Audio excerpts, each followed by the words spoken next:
गई इंदिये सुकाये जोगे वेदे कसाय नाणेय संयम दंसन लेसा भविया सम्मत सन्नी आहारे गुणजीवा पज्यसी पाणा सन्नाय मग्गणा ओय उव ओगो वियकमसो विसंतु परुवणा भणिया झाणाविय पज्जाविय जाय कुलकोडी संजुआ सव्वे गहना दियेण भणिया कमेण 24 ठाणानी.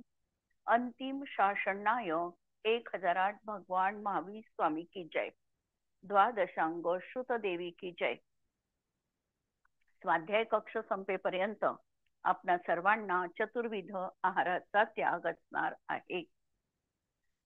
24 ठाण अंतर्गत आम्ही संयम मार्गणा बघतो आहे. संयम मार्गणेचे 7 भेद आहे. पहिला असंयम, देश संयम, सामायिक, छेदोपस्थापना, परिहार विशुद्धी, सूक्ष्म संप्राय आणि यथाख्यात. पहिल्यांदा तर आम्ही संयम कशाला म्हणतात हे बघितलं काल. समीचीन रीतीने यम पालन करणं म्हणजे नियंत्रण ठेवणं, याचं नाव आहे संयम. आणि संयमाचे 2 भेद आपण पाहिले, देश संयम आणि सकल संयम. अनुव्रतांचा जो धारी आहे तो देश संयमी आहे. महाव्रतांचा जो धारी असणार आहे तो सकल संयमी आहे. दुसऱ्या प्रकारे संयमाचे भेद बघितले, इंद्रिय संयम आणि प्राणी संयम. 5 इंद्रिये आणि मन यांच्यावर नियंत्रण ठेवणं हे इंद्रिय संयमामध्ये आहे. आणि षटकायिक जीव, 5 स्थावरकायिक आणि 1 त्रसकायिक जीवांच्या विराधनेपासून दूर राहणं हा झाला प्राणी संयम. आपण अपहृत संयम आणि उपेक्षा संयम याकडे वळतो आहे. अपहृत संयम यालाच पहिल्यांदा उपेक्षा संयम पाहू.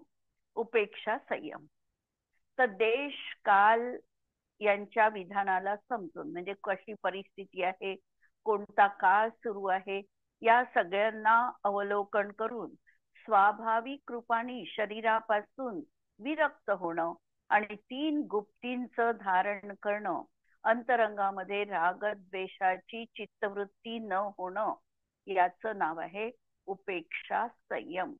उपेक्षा संयमामध्ये जसे तीर्थंकर किंवा चतुर्थ कालात मुनी आहे, ते मुनी म्हणजे उपेक्षा संयमधारी मुनी म्हटल्या जातात.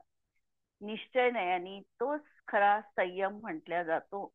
अभेदामध्ये लीन राहणं याचंच दुसरं नाव वितराग संयम किंवा उत्सर्ग संयम किंवा शुद्धोपयोग, अशा प्रकारची या संयमाला नावे आहे उपेक्षा संयम. उपेक्षा संयमाचं आपण एक उदाहरणही मला वाटतं आपण बघितलेलं आहे. उपेक्षा संयमी बाह्यतः कोणत्याही परिग्रहाची इच्छा करत नाही. पिंची कमंडलू याशिवाय त्यांना बाह्य पुस्तकांचा किंवा आणखी कोणत्याही वस्तूंचा संग्रह करण्याची त्यांची वृत्ती नसते किंवा पाहिजे हाही भाव त्यांच्या अंतरंगामध्ये नसतो. बाह्य उपकरणाशिवाय जे आत्मनिर्भर असतात ते आहे उपेक्षा संयमधारी, किंवा त्यालाच म्हटलेलं आहे निश्चय सम्यकधारी किंवा उत्सर्ग मार्ग हा म्हटलेला आहे. यांच्या बाबतीत असं सांगितलं जातं की रस्त्याने चालत असताना जर त्यांना काही काटा बोसला तर तो काढण्याचा देखील कदाचित हे विकल्प करत नाही. शरीरामध्ये काटा बोसलेला आहे किंवा रक्त आलेला आहे, खरचटला आहे, त्यावरही काही इलाज करण्याचा विकल्प ज्यांच्या अंतरंगामध्ये नसतो, अशा प्रकारचे हे शुद्धोपयोगी उपेक्षा संयमधारी किंवा निश्चय सम्यकधारी मुनी म्हटल्या जातात. आणि जे अपहृत संयमधारी आहे त्यांचं संवहन कमी दर्जाचं आहे, त्यामुळे अशा प्रकारच्या या संयमामध्ये ते स्थित राहू शकत नाही.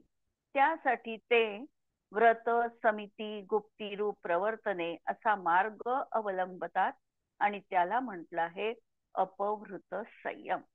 अपभृत संयम हा 3 प्रकारचा सांगितलेला आहे. उत्कृष्ट, मध्यम आणि जघन्य.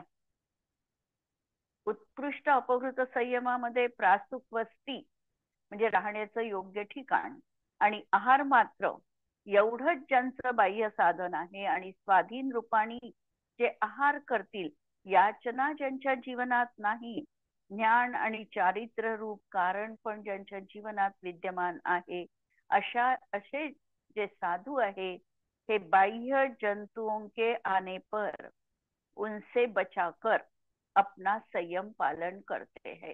जे एखादा जर जीव जंतू त्यांच्यामध्ये येत असेल तर त्याला बाजूला सारून ते आपला संयमाची पूर्णतः पालना करतात. हे उत्तम प्रकारचे अपभृत संयमी म्हटल्या जातात. दुसऱ्या प्रकारचे सांगितले की मृदू उपकरण म्हणजे पिंची किंवा एखाद्या वेळेला अगदी नरम कपडा, अशा प्रकारच्या उपकरणांनी जे जंतूंचा परिहार करतात, बाजूला करतात, ते मध्यम अपहृत संयमधारी म्हटल्या जातात. आणि अन्य उपकरणाची जे इच्छा करतात की काही पुस्तक पाहिजे बा किंवा अजून अशा प्रकारचं धर्म साधन करण्यासाठी काहीतरी ते बाह्य कारण उपकरण इच्छित असतील तर ते जघन्य अपभृत संयमी म्हटल्या जातात. वास्तविकतः जे अंतरंगामध्ये कषायांनी आत्मा कधीही मलिन होऊ देत नाही आणि यत्नाचारी बनून प्रमाद रहित राहतात, तेच खरे संयमी असतात. आणि ज्ञानींच्या जीवनामध्ये निरंतर ही भावना असते की संयमाशिवाय माझी एक घडी देखील व्यतीत होऊ नये. सतत संयमात कुठल्या ना कुठल्या बंधनात, संयमामध्ये, चौकटीमध्ये स्वतः ते बंदिस्त राहतात.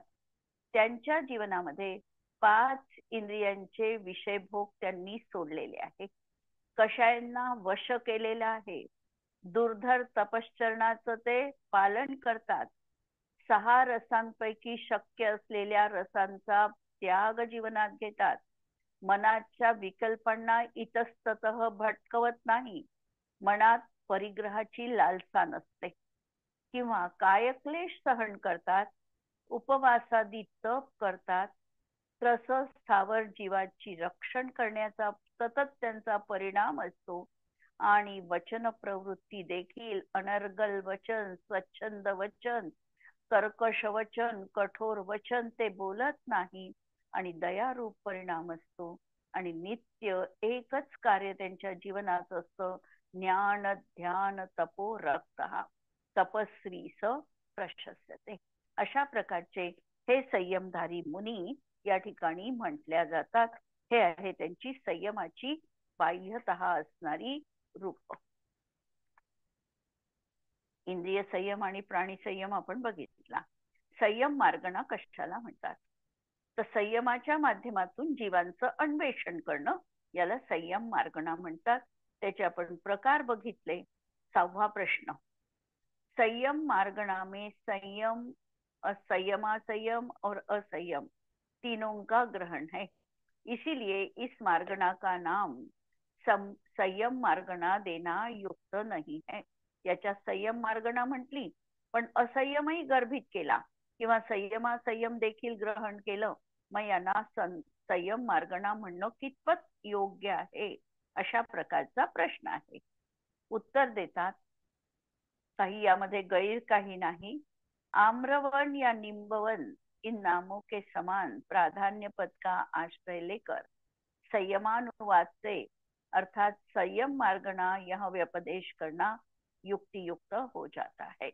ज्याप्रमाणे एखाद्या आंब्याच्या वनात तुरळक निंबाची झाडं असली तरी देखील ज्याप्रमाणे त्याला आंब्याचं वन म्हटलं जातं, त्याप्रमाणे संयम मार्गणा जरी सांगितली असली तरी देखील त्यामध्ये संयम मार्गणेच्या अंतर्गत संयम नसणारे जीव देखील गर्भित केलेले आहे आणि म्हणून हे म्हणणं गैर नाही. सामायिक संयम किसे कहते हैं? सामायिक संयमाबद्दल आपण बोललेलं होतं की ज्या वेळेला कोणताही जीव हा पहिल्यातून सातव्यात किंवा चौथ्यातून सातव्यात किंवा पाचव्या गुणस्थानातून सातव्या गुणस्थानात जाणतो. चढतानाचा क्रम सातव्या गुणस्थानाचा आहे आणि उतरताना 6वं गुणस्थान त्यांचं होणार आहे. जरी मुनिदशा 6 पासून म्हटल्या गेली तरी ज्या वेळेला ते व्रतांचा अंगीकार करतात त्यावेळेला त्यांचं सर्वप्रथम 7वं गुणस्थान असतं. कारण सामायिक चारित्र्याचा ते अंगीकार करत असतात आणि सामायिकामध्ये स्थिर राहू शकले नाही की त्यांचा भेदरूप व्यवहार होतो आणि मग ते छेदोपस्थापना चारित्रधारी म्हटल्या जातात. या ठिकाणी प्रश्न आहे की सामायिक संयम कशाला म्हणतात. तर अभेदरूप ज्या ठिकाणी 5 पापांचा त्याग आहे, 5 पापांमध्ये बुद्धी नाही, त्याला सामायिक संयम म्हटलेला आहे.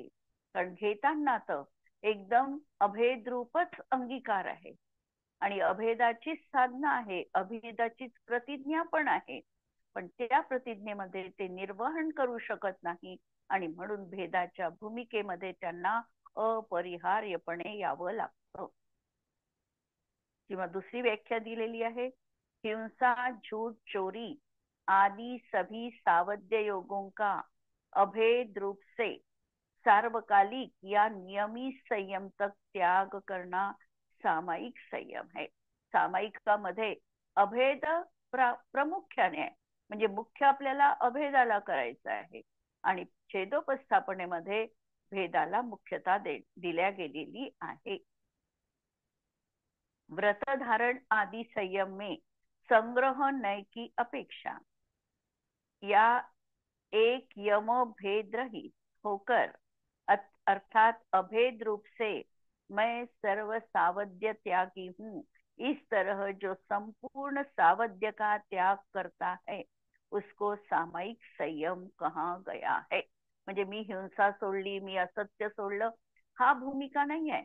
तर ह्या 5ही प्रकारच्या पापांना सावध्य योग म्हटलेला आहे आणि तो त्या ठिकाणी मी या 5ही पापांचा पूर्णतः त्याग करतो, मी संपूर्णतः सावध्य योगाचा त्याग करून आत्मतत्वामध्ये अभेद रूपाने लीन होतो, ही त्याची सामायिक अंगीकार करण्याच्या वेळची प्रतिज्ञा आहे. असा हा सामायिक संयम वाला आहे. छेदोपस्थापना संयम.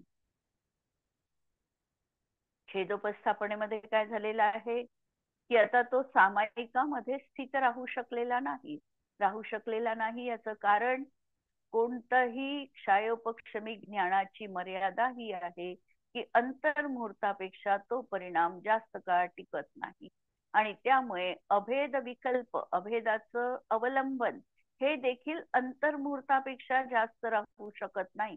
अंतर्मुहूर्तही म्हणजे मोठा अंतर्मुहूर्त तर राहतच नाही, छोटे अंतर्मुहूर्त राहतील आणि परत त्याला या भूमिकेचा त्याग करून म्हणजे अभेदाचा त्याग करून भेद विकल्पांमध्ये यावं लागतं आणि तेव्हा त्यांचं गुणस्थान छेद झालेला आहे, पण उपस्थापनेसाठी तेही गरजेचं आहे.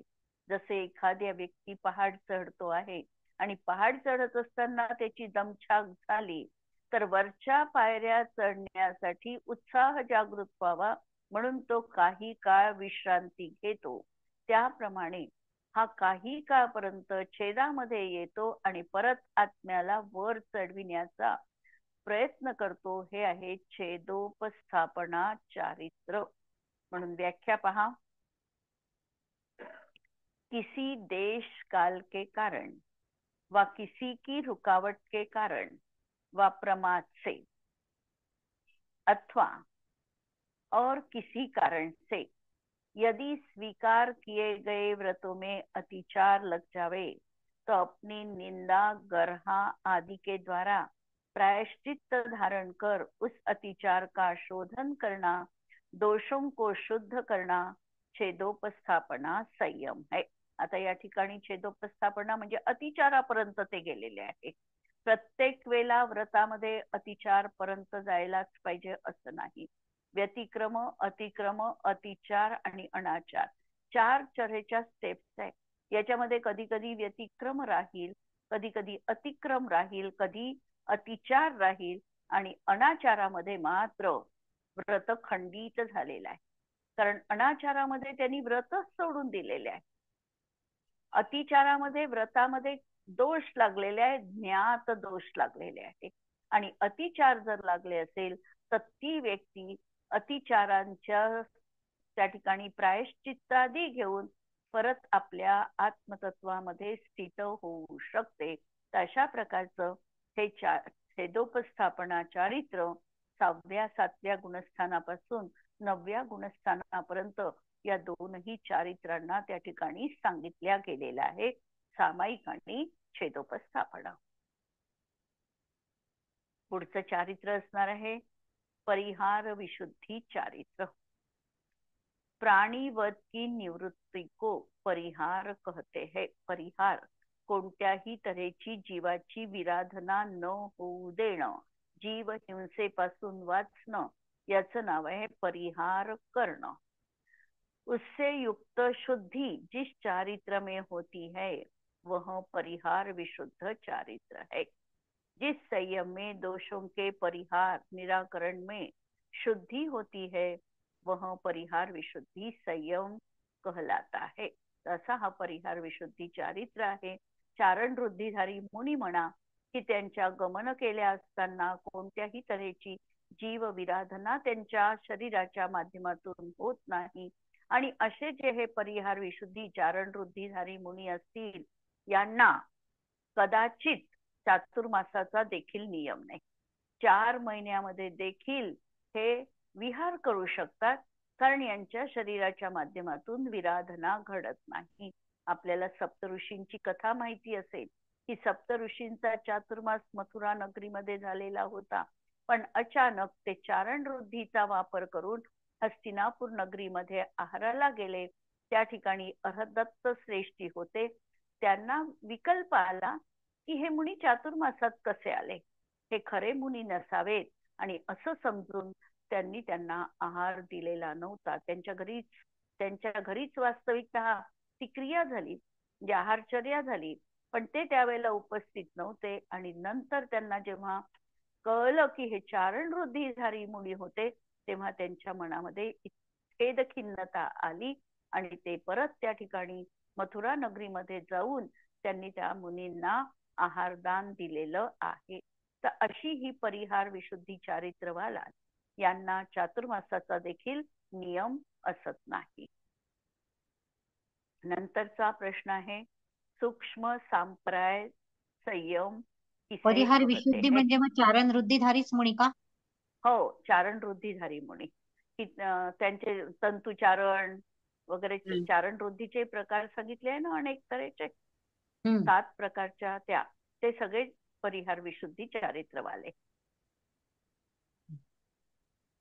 पण मग चारण वृद्धी झाली सोडून अजून कोणाला होत नाही का चारण परिहार वृद्धी? विशुद्धी? हो ना, तेच ना, चारण वृद्धिधारी हा ना, मुनी. त्यांना तर होतोच, पण त्यांना सोडून बाकीच्या मुलींना होत नाही का?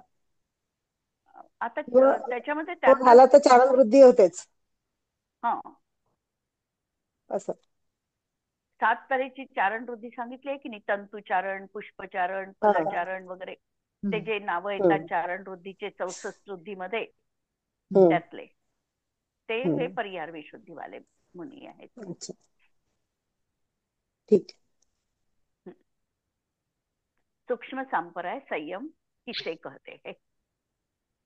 जिस चारित्र में कषाय अति सूक्ष्म हो वह सूक्ष्म सांप्राय चारित्र है. ज्याच्यामध्ये अतिसूक्ष्म कषाय, लोभ कषाय, सांप्राय याचा अर्थ लोभ, आणि जिथे आता हा लोभ अत्यंत सूक्ष्म झालेला आहे हे आहे सूक्ष्म सांप्राय चारित्र. सूक्ष्म, आणि एवढा सूक्ष्म आहे तो की त्यांना बुद्धिपूर्वक ज्ञात होत नाही. जे मुनी आहे, तपश्चर्या म्हणजे श्रेणी आरोहण करणारे मुनी आहे, त्यांना देखील त्या चारित्रा म्हणजे त्या लोभाचं असं ज्ञान होत नाही, बुद्धिपूर्वक तो ज्ञात होत नाही. पण कषायांचा उदय तिथे आहे आणि म्हणून पर्यायी मध्ये देखील तिथे लोभ कषाय विद्यमान आहे. पण हा तिथला लोभ एवढा सूक्ष्म आहे की हा नवीन मोहनीय कर्म बांधायला मात्र समर्थ नाही. म्हणजे मोहनीय कर्माचा बंध 10व्या गुणस्थानात होत नाही, म्हणजे 9व्या गुणस्थानापर्यंतच मोहनीय कर्माचा बंध होतो. म्हणजे याचा अर्थ मोहनीय कर्माच्या बंधाची विच्छुती, बंध विच्छुती ही 9व्यात म्हटली जाते. अशा तऱ्हेने हा लोभ तिथे आहे. सूक्ष्म अतींद्रिय निज शुद्धात्मा के बल से सूक्ष्म लोभ नामक सांपराय कषाय का पूर्ण रूप से उपशमन या क्षपण तो सूक्ष्म सांपराय चारित्र आहे. आता एखाद्या वेळेला एखादी औषध अशी असते की ती बरीच डायल्यूट करून द्यावं लागते. त्यावेळेला काय सांगितलं जातं, होमिओपॅथीच्या औषध मध्ये बरंच काही असतं. 1 पेला पाणी घ्या, 1 पेला पाणीत 1 चमचा औषध मिसळा. 1 चमचा औषध मिसळल्यानंतर त्यातलं 1च चमचा पाणी दुसऱ्या पेल्यात टाका. दुसऱ्या पेल्यात परत ते मिक्स करा आणि त्यातलं 1 चमचा पाणी परत तिसऱ्या पेल्यामध्ये टाका. आता त्या तिसऱ्या पेल्यामध्ये औषध आहे की नाही हा जर कुणी प्रश्न विचारला तर उत्तर काय असेल?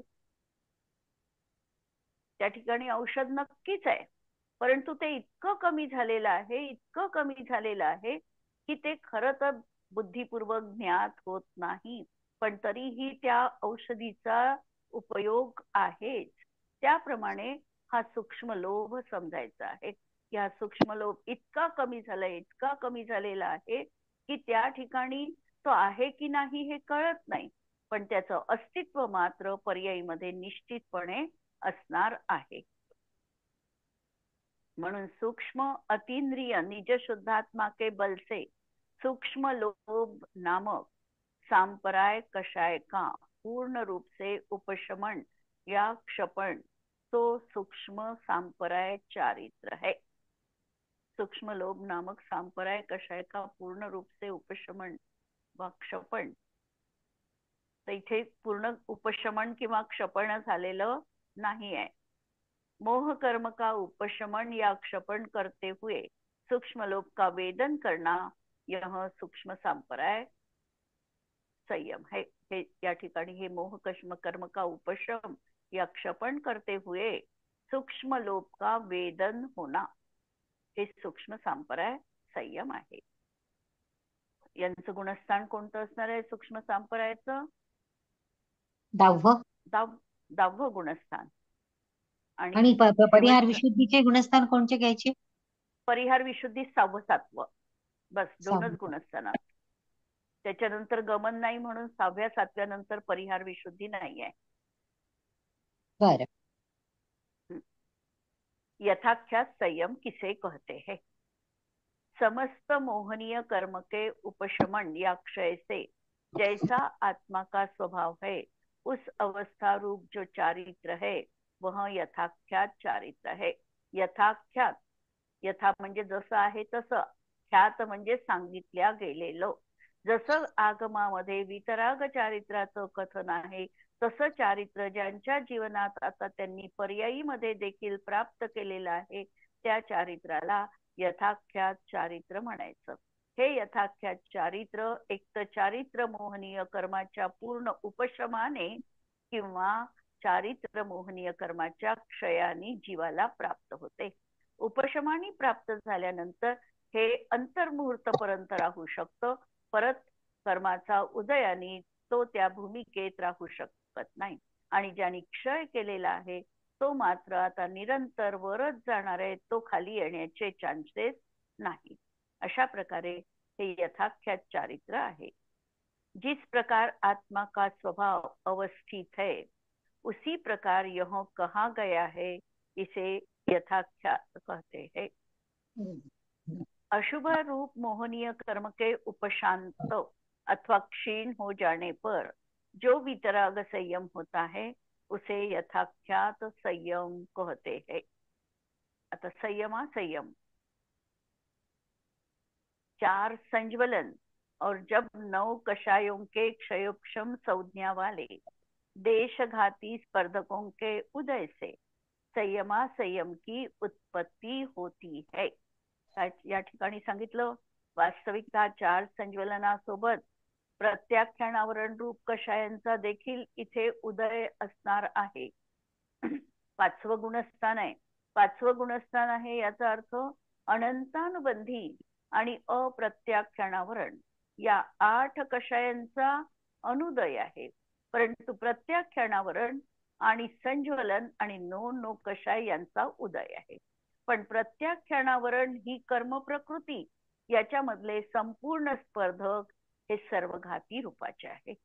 त्यामुळे ही प्रकृती आणि याच्या जोडीला संज्वलनच्या देशघाती उदयांचा स्पर्धकांचा उदय अशी कर्माची अवस्था असताना तो जीव जे श्रावकाची व्रत पालन करतो ते त्याचं संयम गुणस्थान किंवा संयम म्हटल्या जातो.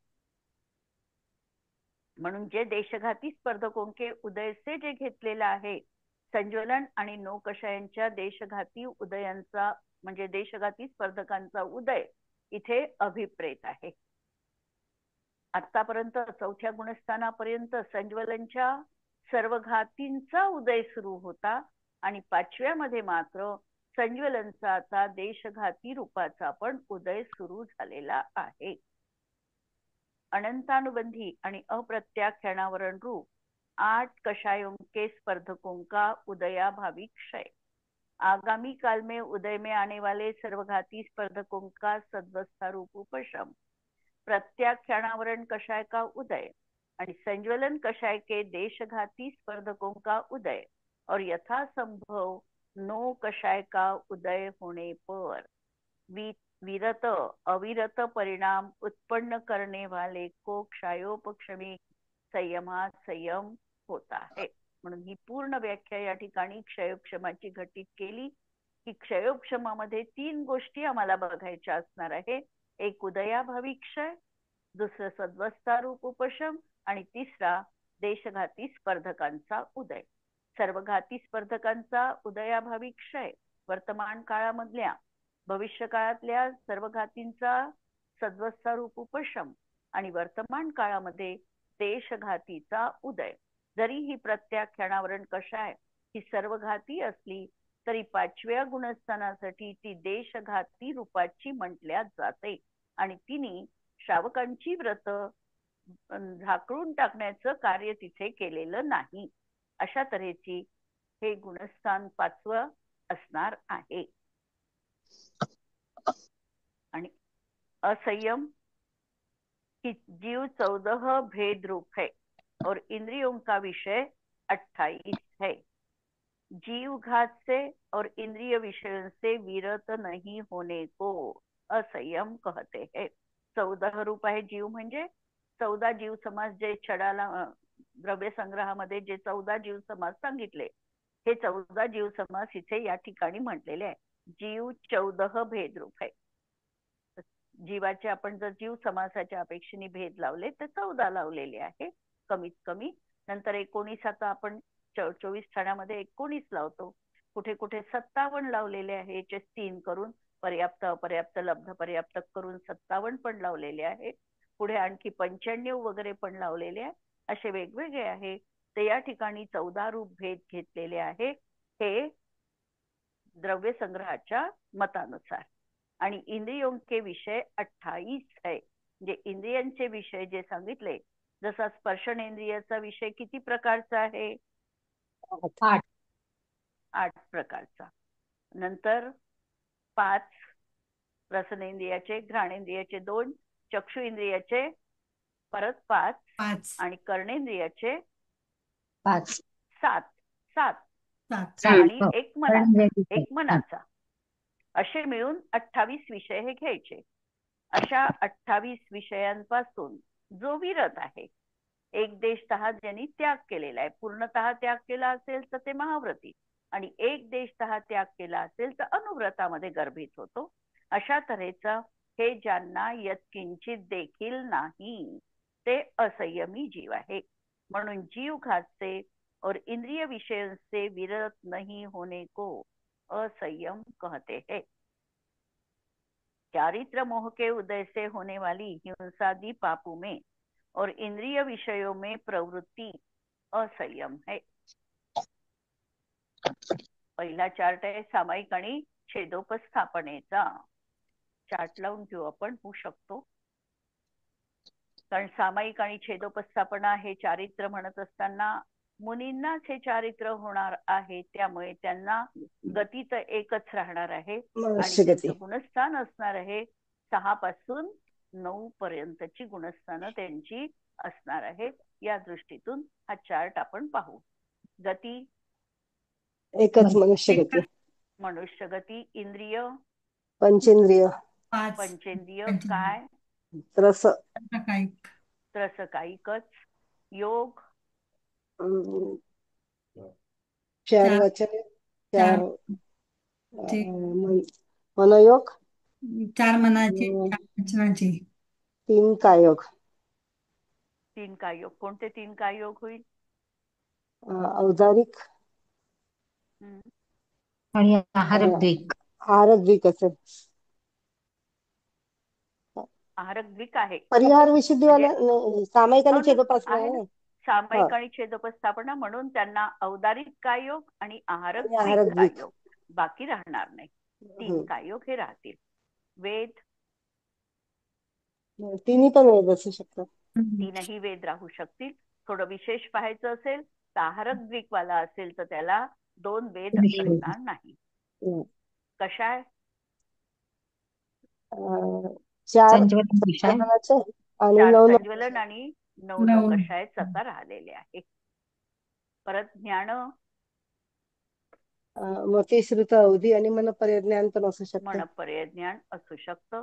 परत थोड्या विशेषता लक्षात आणत जा. आता माहिती आहे आपल्याला सगळ्यांनाच त्या विशेषता की मनपर्य ज्ञानी असेल तर तो पुरुषवेदीच पाहिजे त्या ठिकाणी. हा, आणि इथे पण 9 कषायामध्ये आपल्याला 2 कषाय कमी पण कमी करावं लागेल. संयम स्वकीय घ्यावं लागेल इथे. दर्शन चक्षु अवधी आणि अवधी 3 लेशा 3 शुभलेशा शुभलेशा भव्य भव्य असेल. भव्यच असतील. सम्यक्त्व क्षमिक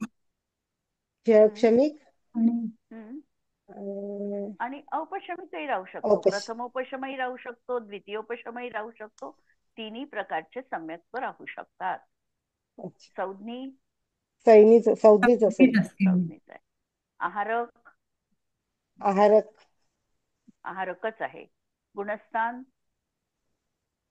6व्या गुणस्थानापासून 9व्या पर्यंत 4 गुणस्थानापर्यंत आहारक आपण लावलं की नाही. तर आता समजा आपल्याला आहारक द्विक लावायचं असेल, तिकडे मुनींचा पुतळा निघतो, तर त्यावेळेला आपल्याला त्या ठिकाणी अनारक अवस्था नाही, अनारक लावलीच नाही पण तिथे ती मिश्रच आहे. बरोबर आहे, आहारकच पाहिजे. जीव समास संज्ञी पंचेंद्रिय संज्ञी पंचेंद्रिय. पर्याप्ती 6 पण असते. 6 पर्याप्ती. प्राण 10 प्राण. संज्ञा संज्ञी पंचेंद्रिय 4 संज्ञा 4 संज्ञा. हा, आणि मग आहार भय मैथून 3 कमी होऊ शकतात. परिग्रह राहीलच. 10व्या पर्यंत राहील ना, म्हणजे 10व्यात जातो ना. हा, म्हणून 10व्यात जाते. म्हणून सामायिक छेदोपस्थापना 9 पर्यंतच आहे. म्हणून परिग्रह संज्ञा राहीलच त्यांना. उपयोग 4 ज्ञानोपयोग, 3 दर्शनोपयोग. ध्यान 6व्या मध्ये असल्यामुळे अर्थ ध्यान पण असतील 3.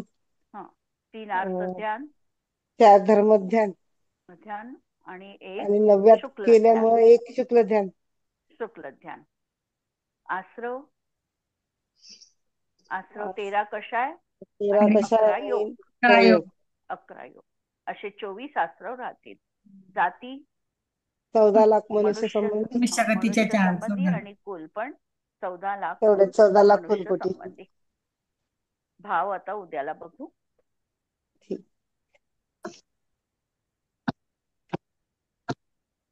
त्या द्वादनय षटद्रव्य गुण पर्याय और प्रमाण का जड़ कर्म चेतन बंध का अरु करू कर्म कर्म के के अवसान का अवसान का कह कह कर कर स्वरूप स्वरूप यथार्थ यथार्थ जग जग में का जो किया जो किया उपकार है उपकार है इसके उसके लिए लिए जिनवाणी जिनवाणी मागो मागो वंदना वंदना शतबार है शतबार वंदना वंदना शतबार है शतबार नमो नमो अरिहंताणं नमो सिद्धाणं सिद्धाणं सिद्धानं नमो नमो आयर्याणं नमो आर्यानं नमो वैच्छायाणं वैद्यानं नमो लोये नमो लोहिं सहस्राहूनम. सहसाहुनम् सर्वांना जय जिनेंद्र.